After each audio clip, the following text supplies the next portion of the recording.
Hello my dear students, good morning. This is Ravindra Kumar. तो आज हम लोग एक नया टॉपिक पढ़ने वाले हैं। तो मैं पहले आपको बता दूं कि टॉपिक का नाम है नरेशन पार्ट 2। हम लोगों ने पार्ट 1 पिछले वीडियो में पढ़ चुका था। वो वीडियो अगर आपने देख लिया है तो बहुत अच्छी बात है, और वो वीडियो आपने नहीं देखा है तो नरेशन को अगर आप सीखना चाहते हैं, देखना चाहते हैं, तो आपको शुरू से देखना पड़ेगा।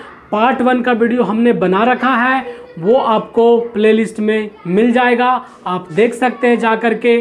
तो वहाँ पर हमने फर्स्ट वीडियो जो नरेशन का पढ़ा था वो हमने बताया था उस वीडियो में कि नरेशन क्या होती है, नरेशन के हिंदी में क्या बोलते हैं, नरेशन कितने टाइप के होते हैं, और उसके बारे में डिटेल में बातें किया था। कुछ एग्जाम्पल भी उसको बताया था उसमें। तो आज हम लोग इस वीडियो में नरेशन का पार्ट 2 पढ़ने वाले हैं। तो क्योंकि आपको अगर सीखना है तो जो भी वीडियो हम बना रहे हैं वो आपको शुरू से देखना पड़ेगा, तभी आपको सारे डॉट क्लियर होंगे। क्योंकि नरेशन थोड़े से कंसेप्ट इसमें टेंस के कंपैरिजन में, वॉइस के कंपैरिजन में ज़्यादा होता है। तो आपको शुरू से देखना पड़ेगा, लास्ट तक देखना पड़ेगा, और बहुत ध्यान से देखना पड़ेगा। क्योंकि इसमें नियम बहुत सारे होते हैं, बहुत कुछ सेंटेंस को कन्वर्ट करने के लिए डायरेक्ट से इनडायरेक्ट में ध्यान देना पड़ता है। तो सारे वीडियो में बताया गया है। आज हम लोग इस वीडियो में उसके आगे का पढ़ने वाले हैं, और आपको इसके और भी पार्ट 3, पार्ट 4 भी नरेशन का वीडियो मिलेगा। मैं बहुत ज़्यादा बड़ा वीडियो नहीं बना रहा हूँ, क्योंकि ज़्यादा बड़ा बनाने के से आपका वीडियो ज़्यादा बड़ा हो जाएगा और देखने में आपको थोड़ा दिक्कत आएगा। तो इसलिए हम पार्ट बाय पार्ट में बांट दिए हैं, और एक एक चीज़ करके समझाने की कोशिश कर रहा हूँ। यदि आप लगातार देखते हैं, वीडियो को ध्यान से देखते हैं, वीडियो को कहीं भी स्किप नहीं करते, तो जो भी बातें बताया जाएगा आपको पूरे के पूरे चीज़ समझ में आ जाएगा। और जब आप पूरे पार्ट देख लेंगे नरेशन के, तो आपको कोई सा भी डॉट नहीं रहेगा जब आप सेंटेंस को कन्वर्ट करेंगे डायरेक्ट स्पीच से इनडायरेक्ट स्पीच में। तो देखिए, आज हम लोग शुरू करते हैं। आइए बोर्ड पे देखिएगा ध्यान से। नरेशन का पार्ट 2, पार्ट 1 हम लोगों ने पढ़ चुका है। अगर वो नहीं देखा है तो देख सकते हैं। उस वीडियो में हमने ढेर सारा चीज़ इंट्रोडक्शन बताया था उसके बारे में। तो देखिए यहाँ पे नोट मीन्स ध्यान दें। देखिए एक चीज़ हमने यहाँ पे लिखा है, यहाँ पे जो भी हमने नोट लिखा है उसके साथ एग्जाम्पल भी दिया है, ताकि नोट देखने के बाद तुरंत एग्जाम्पल देखेंगे तो आपको डॉट क्लियर हो जाएगा कि अच्छा ये सेंटेंस इस तरह से बनता है। तो हमने नोट्स के साथ साथ एग्जाम्पल भी देने की कोशिश किया। तो देखिए यहाँ पे सेड या सेड के बाद सेज भी हो सकता है, यहाँ पे सेज SAYS से या सेड के बाद टू का प्रयोग तभी होगा यदि ऑब्जेक्ट होगा। क्या समझ में आया सर? यदि रिपोर्टिंग वर्ब, रिपोर्टिंग स्पीच हमने पार्ट वाले वीडियो 1 में बता दिया है, इसलिए मैं बार बार बोल रहा हूं कि आपको एक दूसरे वीडियो से रिलेशन है। अगर आप सारे वीडियो को नहीं देखेंगे तो आपको पता नहीं चलेगा। तो आपसे रिक्वेस्ट है कि वो वीडियो अगर देख लिया है तो बहुत अच्छी बात है, नहीं देखा है तो वो भी वीडियो आप देखें और पता करें। जैसे मैं अगर इस सेंटेंस को बताऊं तो यहाँ पे बता देता हूं कि रिपोर्टिंग वर्ब, ये जो इन्वर्टेड कॉमा के बाहर है रिपोर्टिंग वर्ब कहलाता है, इन्वर्टेड कॉमा के अंदर को रिपोर्टिंग स्पीच कहते हैं। तो यहाँ पे कहने का मतलब ये हुआ कि से या सेड के बाद टू का प्रयोग तभी होगा यदि ऑब्जेक्ट होगा। कहने का मतलब ये हुआ कि जैसे जब कभी हम लोग बोलते हैं उसने कहा, उसने मुझसे कहा, उसने तुमसे कहा, तो यहाँ पे देखिए ध्यान से, जैसे एग्जाम्पल के तौर पे हमने लिया है ही सेड टू मी। तो ये जो रिपोर्टिंग वर्ब है इसमें ये ऑब्जेक्ट है। ये क्या है? ऑब्जेक्ट है। अगर ये बात यहाँ पे मी नहीं रहता तो मी नहीं रहेगा तो टू भी नहीं रहेगा, ओनली क्या रहेगा? ही सेड रहेगा। आई होप आपको समझ में आ रहा है क्या मतलब नोट फर्स्ट का मतलब क्या है। यहां पे देखिए he says to him, he says to him, he says to him, मतलब कि अगर यहां पे ऑब्जेक्ट में हिम नहीं रहता तो ये टू भी नहीं रहता, सिर्फ क्या रहता? सी सेज, वह कहती है, वह उससे कहती है तो हिम लग गया। अगर सिर्फ रहता वह कहती है तो सी सेज हो जाता। यहां पे ऑब्जेक्ट में हिम नहीं आता, और हिम नहीं आता तो टू भी नहीं आता। तो वही चीज यहां पे नोट में बोला जा रहा है कि से या सेज या सेड के बाद टू का प्रयोग तभी आपको करना है जब ऑब्जेक्ट हो, जब ऑब्जेक्ट हो। जैसे यहां पे देखिए आई सेड टू हर, मैं उससे कहता हूं, मैं उससे कहता हूं। तो यहां पे मैं कहता हूं सिर्फ रहता, आई से हर यहां पे नहीं रहता, ऑब्जेक्ट नहीं रहता, तो यहां पे टू का प्रयोग नहीं होता। ये चीज आपको ध्यान देना है। छोटे छोटे चीजों को अगर ध्यान देंगे तो सेंटेंस जब हम लोग बनाने लगेंगे तो सारे डॉट क्लियर होगा और वहां पे सारे चीज आपको समझ में आएगा। तो हम छोटे छोटे पार्ट में बांट करके चीजों को जहां जहां कंफ्यूजन वाला पॉइंट है वहां वहां मैं बताने की कोशिश कर रहा हूं। तो आप ध्यान से देखेंगे तो आपको चीजें समझ में आ जाएगा। तो आपको तो एक बात कंफर्म हो गया कि रिपोर्टिंग वर्ब यानी कि जो सेंटेंस लिखा रहेगा वो इन्वर्टेड कॉमा के बाहर वाला जो रहेगा फर्स्ट में रहेगा, उसमें अगर ऑब्जेक्ट रहेगा तभी टू लगाना है, ऑब्जेक्ट नहीं रहेगा तो टू नहीं लगाना है। आई होप आपको ये बात क्लियर हो गया होगा, क्योंकि हमने ये नोट के बाद हमने यहाँ पे 3 एग्जाम्पल दिया है। देखिए जो कि रेड मार्कर से लिखा हुआ है, ही सेड टू मी, ये टू लगा हुआ ऑब्जेक्ट है इसलिए, यहाँ पे हिम ऑब्जेक्ट है इसलिए टू लगा हुआ है, यहाँ पे हर ऑब्जेक्ट है इसलिए टू लगा हुआ है। मेरा बात समझ में आ गया होगा आपको, आई होप। अब देखिए नेक्स्ट में बट मतलब लेकिन, लेकिन परंतु किंतु आ गया इसमें। तो ध्यान दीजिएगा यहां भी टेल, टोल्ड, आस्क, आस्क्ड के बाद टू का प्रयोग नहीं होगा। लीजिए कितना बारीकी से आपको देखने की जरूरत है, खुद समझ सकते हैं कि यदि आप एग्जाम में नरेशन के क्वेश्चन बनाना चाहते हैं, नरेशन पढ़ना चाहते हैं, तो आपको बहुत बारीकी से देखना पड़ेगा, बहुत ध्यान से देखना पड़ेगा और चीज़ों को समझने की कोशिश करना पड़ेगा। क्योंकि जैसे कहावत नहीं है कि जब आदमी एक बार धोखा खाता है तो पैर फूक फूक करके रखता है, उसी तरह से कहने का मतलब है कि नरेशन अगर बनाएंगे तो आपको कदम कदम कदम पे कुछ ना कुछ कंसेप्ट छुपा हुआ है। तो अगर आप ध्यान नहीं देंगे तो बहुत सारी गलतियां हो जाएगी आपसे। तो यहां पे देखिए क्या कह रहा है कि अगर रिपोर्टिंग वर्ब में, रिपोर्टिंग वर्ब मतलब ये जो दिख रहा है इसमें, ये रिपोर्टिंग वर्ब में अगर यहां पे टेल रहता है, टोल्ड रहता है, आस्क रहता है, आस्क्ड रहता है, तो उसके बाद टू का प्रयोग नहीं होगा। तो जैसे एग्जाम्पल के तौर पे उदाहरण में देखिए हमने बताया है, ध्यान दीजिएगा, यू टोल्ड मी, देखा आपने टोल्ड आया, उसके बाद टू यहां पे नहीं दिख रहा है, दोनों में ज्यादा का अंतर नहीं है। बारीकी से देखेंगे तो अंतर पता चलेगा, ध्यान से नहीं देखेंगे तो अंतर नहीं पता चलेगा। तो यू टोल्ड मी, टोल्ड के बाद टू नहीं लगा sir. He tells me, tell के बाद मी नहीं, टू नहीं लगा। यहां पे देखिए टेल या टेल्स या टोल या आस्क या आस्क्ड या आस्क। ही टेल्स मी, इसके बाद टू नहीं लग रहा है। आई शैल टेल देम, मैं उन लोगों से कहूंगा, तो यहां भी देख रहा है कि टू नहीं लग रहा। तो आपने देख लिया, दोनों में अंतर आपको समझ में आ गया होगा कि से, सेज या सेड रहता है और ऑब्जेक्ट रहता है तभी टू लगाना है। अगर से या सेज या सेड रहता भी है और अगर ऑब्जेक्ट नहीं है रिपोर्टिंग वर्ब में तो फिर क्या होगा, टू नहीं लगेगा। और अगर रिपोर्टिंग वर्ब में tell, tells, told, ask, asked रहता है तो टू का तो प्रयोग किसी भी हाल में नहीं करना है। हमने यहाँ पे एग्जाम्पल से भी बताने की कोशिश किया है। आई होप आपको समझ में आ गया होगा। अब देखिए नोट, फर्स्ट सेकेंड नोट देखिएगा। अब उसके बाद देखिए यहाँ पे हमने बताने की कोशिश किया है, फर्स्ट पर्सन जो होता है वो सब्जेक्ट के अनुसार चेंज होता है।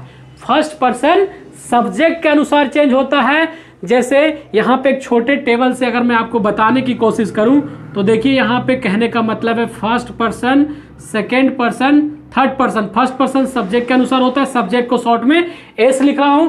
सेकेंड पर्सन ऑब्जेक्ट के अनुसार होता है और थर्ड पर्सन नो चेंज होता है। तो अगर आपको ये शॉर्टकट नियम से याद करना है, आपको बहुत लंबा लिफाफा नहीं करना है, तो कहने का मतलब ये हुआ कि 1 2 3 याद रखे और SON सन, सन मीन्स बेटा, ये याद रखे, आपको ट्रिक याद रहेगा। अब कहने का मतलब इसका बताता हूं, समझाता हूं कि ये फर्स्ट पर्सन जब रहेगा तो सब्जेक्ट के अकॉर्डिंग बदलेगा, सेकेंड पर्सन रहेगा तो ऑब्जेक्ट के अकॉर्डिंग बदलेगा, थर्ड पर्सन रहेगा तो नो चेंज नहीं बदलेगा। अब यहाँ पे एक नया समस्या जनरेट हो गया होगा कि सर क्या आप बोल रहे हैं, मुझे तो कुछ पता ही नहीं चल रहा, फर्स्ट पर्सन क्या होता है, सेकंड पर्सन क्या होता है, थर्ड पर्सन क्या होता है, फर्स्ट पर्सन में कौन कौन आते हैं, सेकंड पर्सन में कौन कौन आते हैं, थर्ड पर्सन में कौन कौन आते हैं। तो हम लोगों ने जब बचपन से अंग्रेजी पढ़ते आ रहे हैं तो हर जगह पे हमने चर्चा किया है, क्योंकि हम लोगों ने auxiliary verb, helping verb, modals, tense, voice, narration पे पहुंच चुके हैं पढ़ाते पढ़ाते पढ़ते पढ़ते, तो सारे चीज़ें क्लियर हो चुका है पहले भी, फिर भी मैं एक बार बता देता हूं कि फर्स्ट पर्सन आई मीन्स मैं और वी अगर इस तरह से रहता आई का, तो आपको फर्स्ट पर्सन सब्जेक्ट के अनुसार बदलना है। सेकंड पर्सन मतलब सेकंड पर्सन में आपको यू रहेगा तो ऑब्जेक्ट के अनुसार बदलना है, और थर्ड पर्सन मतलब दे, ही, शी ये सब रहेगा तो नो चेंज मतलब नहीं बदलेगा। तो कहां पे नहीं बदलता वो मैं आपको एग्जांपल से बताने की कोशिश कर रहा हूं। देखिएगा यहां पे, देखिए ध्यान से, फर्स्ट पर्सन सब्जेक्ट के अनुसार बदलता है। कैसे बदलता है, क्या बदलता है, यहां पे ध्यान दीजिएगा, आपको पता चलेगा। जैसे हमने एक एग्जांपल दिया है समझाने के लिए आपको, उसने मुझसे कहा मैं तैयार हूं, उसने मुझसे कहा मैं तैयार हूं। तो ये जो है सेंटेंस वो डायरेक्ट स्पीच में है। क्यों है सर? क्योंकि इन्वर्टेड कॉमा लगा हुआ है। तो देखिए सबसे पहला सिंपल फॉर्म में इसे बना दीजिए। तो यहां पे देखिए उसने मुझसे कहा, ही सेड टू मी। अब देखिए यहां पे एक नया बात जो हमने पढ़ के आ चुके हैं यहां पे, वो भी मैं बताता हूं। देखिए यहां पे सेड है और ऑब्जेक्ट है। यहां पे देखिए से और सेज के बाद हमने बताया था कि ऑब्जेक्ट रहता है तो टू लगता है। तो देखिए यहां पे जो मी है वो ऑब्जेक्ट है, इसलिए यहां पे क्या है, टू लगा हुआ है। तो ही सेड टू मी, उसने मुझसे कहा, कॉमा, उसके बाद मैं तैयार हूं, आई एम रेडी। ये तो बन गया सर।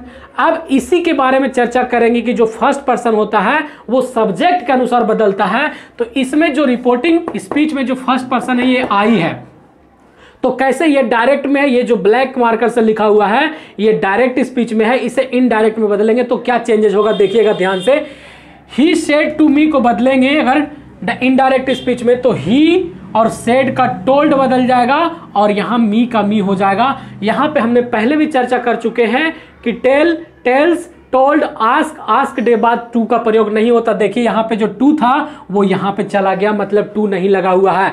आई होप आपको धीरे धीरे चीजें समझ में आ रही होगी। तो ही टोल्ड मी, उसके बाद इन्वर्टेड कॉमा हट गया, दैट। अब देखिए ये आई जो है ये फर्स्ट पर्सन है, फर्स्ट पर्सन ये सब्जेक्ट के अनुसार बदलता है। तो इसमें सब्जेक्ट कौन है सर? तो यहां पे रिपोर्टिंग वर्ब में देखिए ही सेड टू मी, ये क्या है, रिपोर्टिंग वर्ब है। ही सेड टू मी, तो इसका सब्जेक्ट कौन है सर? ये है। तो सब्जेक्ट में क्या है, ही है, तो यहां भी क्या हो गया, ही हो गया। आई अब यहां दोबारा नहीं लिखेंगे, नहीं तो क्या होगा, गलत हो जाएगा। आई होप आप समझ गए होंगे। तो ही, और उसके बाद मैं ये भी बता चुका हूं कि am, is, are was verb में बदलता है, कैन, कुड में बदलता है, शुड ये सब आगे पास्ट में बदल जाता है। मतलब कि ये प्रेजेंट में थी, ये पास्ट में बदल गया। तो ही के साथ वाज लगता है या वर लगता है सर? तो वाज लगता है। तो ही वाज और रेडी का रेडी, इन्वर्टेड कॉमा हट गया, फुल स्टॉप आ गया। आई होप ये फर्स्ट पर्सन सब्जेक्ट के अनुसार बदलता है, ये कैसे बदलता है और कहां पे बदलता है ये आपको शायद क्लियर हो चुका होगा। तो ऐसे सेंटेंस हजारों लाखों हो सकते हैं, एक ही सेंटेंस नहीं है। ये मैं आपको समझाने के लिए लिया हूं कि अगर यहां पे फर्स्ट पर्सन रहता है तो इसी तरह से अगर यहां वी रहेगा तो यहां वी हो जाता, अगर यहां पे दे रहता तो दे हो जाता। याद रहे कोई नाम रहेगा तो यहां पे नाम हो जाएगा। आई होप आपको समझ में आ रहा होगा। अब देखिए उसी प्रकार से सेकंड पर्सन ऑब्जेक्ट के अनुसार बदलता है। तो ये कैसे बदलता है सर? देखिए सेकंड पॉइंट पे हमने लिखा है सेकंड पर्सन ऑब्जेक्ट के अनुसार बदलता है। कैसे बदलता है सर? जैसे देखिए एग्जांपल हमने लिया एक, राम ने मुझसे कहा कि तुम कौन हो। राम ने मुझसे कहा कि तुम कौन हो। ये हमने डायरेक्ट इनडायरेक्ट स्पीच में लिया है हिंदी में। तो पहले इसे बनाते हैं। देखिए राम ने मुझसे कहा कि तुम कौन हो। राम ने मुझसे कहा कि तुम कौन हो, तो पहले डायरेक्ट में बनाएंगे। तो राम ने मुझसे कहा बनेगा राम सेड टू मी। तो यहां भी देखिए सेड आया है, ये वाला बात यहां पे, तो उसके बाद ऑब्जेक्ट है तो टू लगा हुआ है, लगा हुआ है टू। तो ही सेड टू मी, उसने मुझसे कहा, इन्वर्टेड कॉमा, तुम कौन हो। तुम कौन हो का अंग्रेजी क्या बनता है, who are you, question mark लगा दिया, इन्वर्टेड कॉमा बाहर से। अब इसको इनडायरेक्ट स्पीच में बदलते हैं, तो देखिएगा चेंजेस क्या होगा। राम का राम और सेड टू मी में ये सेड आस्क्ड में बदल जाएगा। किस में बदल जाएगा, इनडायरेक्ट में आस्क्ड में बदल जाएगा, टू हट जाएगा, क्योंकि हमने पहले बता चुका है कि देखिए आस्क्ड कभी रहेगा तो आपको टू नहीं लगाना है, तो यहां पे टू हमने हटा दिया है। Ram asked me, Ram asked me, उसके बाद हु का हु है, और ये देखिए ये यू जो है वो सेकेंड पर्सन है, सेकेंड पर्सन है। तो ये जो सेकेंड पर्सन होता है वो किसके अनुसार बदलता है, ऑब्जेक्ट के अनुसार। तो ऑब्जेक्ट कहां देखते हैं, इसमें रिपोर्टिंग स्पीच वर्ब में देखते हैं। तो राम सेड टू में ऑब्जेक्ट कौन है सर, तो ये है मी, तो मी का क्या हो जाएगा, आई। और इज आर एम किस में बदलता है, वाज वर्ब में बदलता है, तो ये आई के साथ वाज लग गया, ये बन गया Ram asked me who I was, ये इनडायरेक्ट स्पीच में बदल गया। आई होप ये भी समझ में आ गया होगा कि सेकेंड पर्सन क्या होता है और सेकेंड पर्सन ऑब्जेक्ट के अनुसार कैसे बदलता है। इस तरह से हमने एक एग्जाम्पल लिया है आपको समझाने के लिए, इस तरह के और भी एग्जाम्पल हो सकते हैं। अब देखिए third person, third person no change, third person नहीं बदलता है, थर्ड पर्सन नहीं बदलता है, सब्जेक्ट ऑब्जेक्ट। तो यहां पे देखिए थर्ड पर्सन नो चेंज है। तो एग्जांपल के तौर पे देखिए हमने यहां लिखा है, क्योंकि बोलने से ज्यादा आपको यहां पे कोई चीज लिख करके दिखाने में ज्यादा समझ में आता है, तो हमने एग्जांपल लिया जानबूझ करके, ताकि जो भी चीज मैं बता रहा हूं, बोल रहा हूं, वो आपको एग्जाम्पल दिखा दे तो शायद ज्यादा क्लियर हो जाएगा डॉट। तो यहां पे देखिए मैं कहता हूं, मैं कहता हूं कि वह बेईमान नहीं है, मैं कहता हूं कि वह बेईमान नहीं है। तो मैं कहता हूं का अंग्रेजी पहले क्या बनेगा, आई से, मैं कहता हूं। और एक बात देखिए, एक बात देखिए, यहां पे एक चीज नया सीखने वाला है। मैं कहता हूं में ऑब्जेक्ट है ही नहीं। यहां पे हमने बताया था कि से, सेज या सेड के बाद ऑब्जेक्ट रहेगा तभी टू लगेगा। यहां पे देखिए टू है ही नहीं, टू नहीं है, ध्यान दीजिए, आई से है ओनली, आई से टू नहीं है, क्योंकि यहां पे मैं कहता हूं ऑब्जेक्ट यहां पे नहीं दिख रहा है, चाहे वो पता चल रहा हो या ना पता चल रहा हो, ऑब्जेक्ट यहां पे नहीं लिखा हुआ है। तो आई से के बाद टू नहीं लगा हुआ है, ये भी बात आपको कंफर्म हो गया होगा। आई से और कि दैट, वह बेईमान नहीं है। तो इसको मैं डायरेक्ट इनडायरेक्ट में बना रहा हूं, सीधे इनडायरेक्ट में बना रहा हूं, डायरेक्ट में नहीं बना रहा हूं। तो वह का अंग्रेजी क्या होता है सर, ही होता है। तो हमने ही रख दिया, क्यों सर, क्योंकि ही जो है वो थर्ड पर्सन है। थर्ड पर्सन क्या बोल रहा है यहाँ पे, नो चेंज, नहीं बदलता है, इसलिए हम रिपोर्टिंग वर्ब में सब्जेक्ट को हमने नहीं देखा, डायरेक्ट वह का अंग्रेजी वह रख दिया। अगर यहाँ पे रहता मैं कहता हूं, और अगर यहाँ पे कोई sentence by the way second person में रहता या फर्स्ट पर्सन में रहता, तो हमें सब्जेक्ट के अनुसार यहाँ के इसका अंग्रेजी लिखना होता। लेकिन यहाँ पे कोई चेंजेस नहीं हुआ, और वह बेईमान है क्या, बेईमान नहीं है, ही इज नॉट ऑनेस्ट। अब यहाँ पे एक चीज और नया इस सेंटेंस में छुपा हुआ है। अभी तक क्या आप देख रहे थे ऊपर के सेंटेंस में कि कोई भी रिपोर्टिंग स्पीच में जो सेंटेंस था वो एक स्टेप बढ़ जाता था, is are am was verb में बदल जा रहा था, कैन कुड में बदल जा रहा था, मे माइट में बदल जा रहा था। लेकिन सर यहाँ पे इज का इज ही क्यों रखें, इज आर एम को वाज वर्ब में बदलता है, लेकिन आपने इज का तो इज रख दिया है। तो ये भी डॉट आपको क्लियर हो जाएगा, आपको मैं बता रहा हूं, ध्यान से देखिएगा, नोट में हमने लिखा है, देखिए यहाँ ध्यान से बहुत बारीकी समझना पड़ेगा आपको।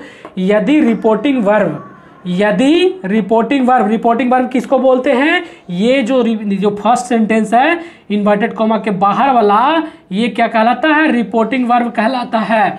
तो कह रहा है यदि रिपोर्टिंग वर्ब प्रेजेंट टेंस या फ्यूचर टेंस में हो तो इनडायरेक्ट में बदलेंगे, तो उसमें टेंस में कोई चेंजेज नहीं होगा। एक लफड़ा और बढ़ गया। ध्यान देना आपको जरूरी है कि कोई भी आप सेंटेंस लिखा हुआ है उसे आप जब कन्वर्ट कर रहे हैं डायरेक्ट से इनडायरेक्ट में, तो आपको ध्यान देना है कि इन्वर्टेड कॉमा के जो अंदर वाला है सेंटेंस यानी रिपोर्टिंग स्पीच रिपोर्टिंग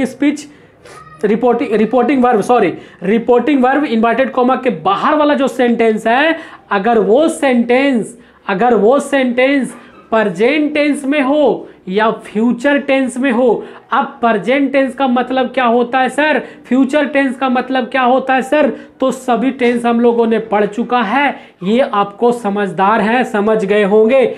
तो प्रेजेंट टेंस या फ्यूचर टेंस रहता है तो इधर जो रिपोर्टिंग स्पीच यानी इन्वर्टेड कॉमा के अंदर में जो सेंटेंस है उसमें कोई चेंजेस नहीं होगा।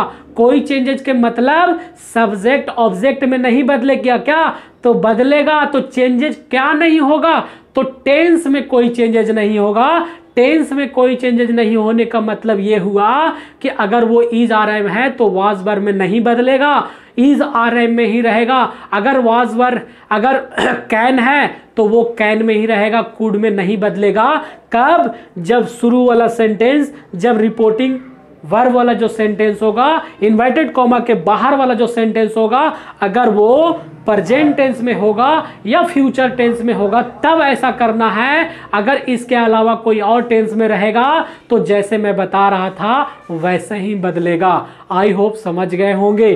तो यहां पे देखिए सेकेंड पॉइंट, अब देखिएगा ध्यान से, यदि रिपोर्टिंग वर्ब में यानी रिपोर्टिंग वर्ब यही वाला है, रिपोर्टिंग वर्ब में से, सेज, सेड के बाद ऑब्जेक्ट रहे तो टेल, टेल्स, टोल्ड में बदलता है। यहां एक लफड़ा और हो गया।